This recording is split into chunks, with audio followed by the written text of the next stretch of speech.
मैं हूं किरण और आप देख रहे हैं NWS न्यूज इंडिया। भीम और मीम का समीकरण तीसरे विकल्प के रूप में उभर के आएगी आजाद समाज पार्टी, क्योंकि झारखंड में दोनों राष्ट्रीय पार्टी ने एक भी अल्पसंख्यकों को टिकट नहीं देकर छलने का काम किया है, जिससे यहाँ के मजदूर, विस्थापित, दलित, अल्पसंख्यकों में नाराजगी व्याप्त है, जिसका परिणाम धनबाद लोकसभा में देखने को मिलेगा। उपरोक्त कहना है आसपा के धनबाद लोकसभा प्रत्याशी डॉक्टर परवेज नैयर का।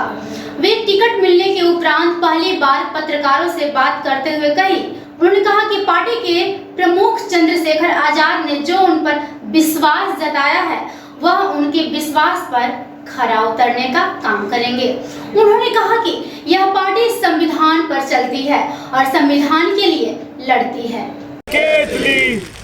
सारी पार्टी अमर रहे, अमर रहे, अमर रहे। एक ही आदमी, तुम्हें कौन है? जिंदाबाद, जिंदाबाद। आजाद समाज पार्टी जिंदाबाद, जिंदाबाद, जिंदाबाद। भाई चंद्रशेखर आजाद जिंदाबाद, जिंदाबाद, जिंदाबाद। रतन सिंह जिंदाबाद, जिंदाबाद, जिंदाबाद। रविराज जिंदाबाद, जिंदाबाद, जिंदाबाद। प्रजा जी जिंदाबाद, जिंदाबाद, जिंदाबाद। हमारी एकता जिंदाबाद, जिंदाबाद, जिंदाबाद। हमारी एकता जिंदाबाद, जिंदाबाद, जिंदाबाद। चंद्रशेखर भाई संघर्ष करो, हम तुम्हारे साथ हैं। चंद्रशेखर भाई संघर्ष करो, हम तुम्हारे साथ हैं। इनकलाब जिंदाबाद, जिंदाबाद, जिंदाबाद। जय भीम, जय भारत, जय संविधान। अरे सारी पार्टी देख ली, अब की बार देख ली।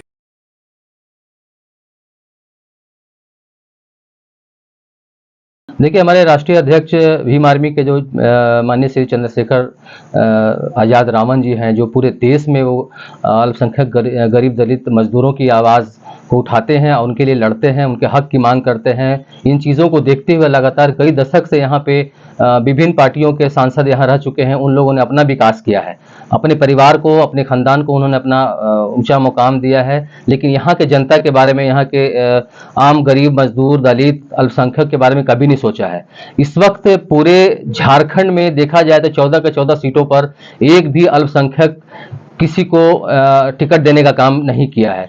तो यहाँ की जो जनता है, उन्होंने कहा कि हम सिर्फ वोट देने के लिए आए हैं क्या, और ये बहुत ही दुर्भाग्य की बात है। सबसे ज़्यादा हमारी आबादी है और हमें दरकिनार किया गया है। तो इसका जवाब देने के लिए लोगों ने मुझे कहा कि आप सबसे जो विचारधारा रखती है वो भीम आर्मी का विचारधारा, आजाद समाज पार्टी का, आप टिकट उनसे लें और हमारे सहयोग धनबाद लोकसभा में आपको ऊंचा मुकाम देंगे और आप सदन में जाके हमारी आवाज़ को उठाएंगे। देखिए, बूंद बूंद से तालाब भरता है। सबसे बड़ी चीज़ कहने की बात है, मैं ये नहीं कहता हूं कि मैं सरकार बनाने में हमारी भूमिका योगदान रहेगी, लेकिन मैं जिन जगह से मैं आता हूं, उन जगह की बात करने के लिए मैं सदन में अपनी आवाज़ों को उठाऊंगा और पूरे देश तक पहुंचाने का काम करूंगा। तो जाहिर सी बात है, जब शुरुआत होती है, कभी तो शुरुआत करना होगा हमें अल्पसंख्यकों को। तो ये पहल है और ये मुंहतोड़ जवाब हम सभी पार्टियों को देने जा रहे हैं। एक तरफा जो होगा दलित और अल्पसंख्यकों का वोट जाएगा और यहाँ के सांसद चुन के लोग हमें सदन पहुँचाने का काम करेंगे। देखिए, बिल्कुल हम संविधान पे ही लड़ते हैं, संविधान की ही शुरुआत करते हैं। हमारे काशीराम जो हैं, उनके मार्गदर्शन पे हम लोग, हमारे जो राष्ट्रीय चंद्रशेखर आजाद जी हैं, वो आएंगे यहाँ पर। आने के बाद संबोधित करेंगे, लोगों को बताने का काम करेंगे कि क्या हो रहा है देश में और देश हमारा किस तरफ जा रहा है। तो सबसे बड़ी चीज़ है कि कोई माँ है, कोई बाप है। तो जब कोई माँ है, कोई बाप है, तो ये तो कतई बर्दाश्त अल्पसंख्यक दलित कभी करने वाला है नहीं। सब दोनों एक ही विचारधारा से बिलोंग करते हैं। उन विचारधाराओं को जगाने का काम हमारी भीम आर्मी इस वक्त जो है वो करने जा रही है धनबाद लोकसभा में।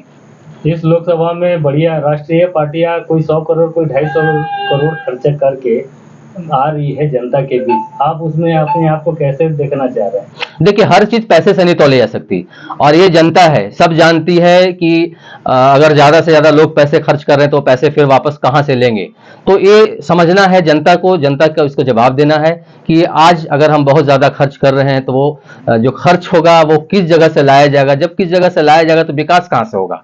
तो मैं सिर्फ सब चीज यहाँ की जनताओं पे छोड़ना चाहता हूं और मैं यहाँ से जनता से मैं आग्रह और अनुरोध, नम्र निवेदन करूंगा कि आप इन चीजों को समझें और हमें वोट दें।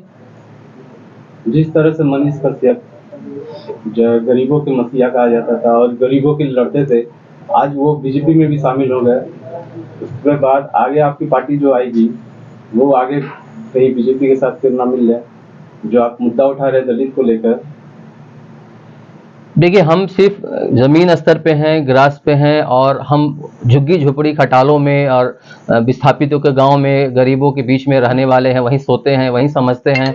और वो लोग जो एसी में और 5 स्टार होटलों में रहा करते हैं, हम उनका मुकाबला तो पैसे में तो नहीं कर सकते हैं, लेकिन जिस तरह से हमें सहमत और सहयोग और लगातार जनताओं का जो हमें भरपूर सहयोग मिल रहा है, तो कहीं ना कहीं इससे मैं वो संदेश जरूर जाएगा उन तक कि जनता जाग चुकी, सब कुछ समझ रही है कि क्या होने वाला है इस वक्त।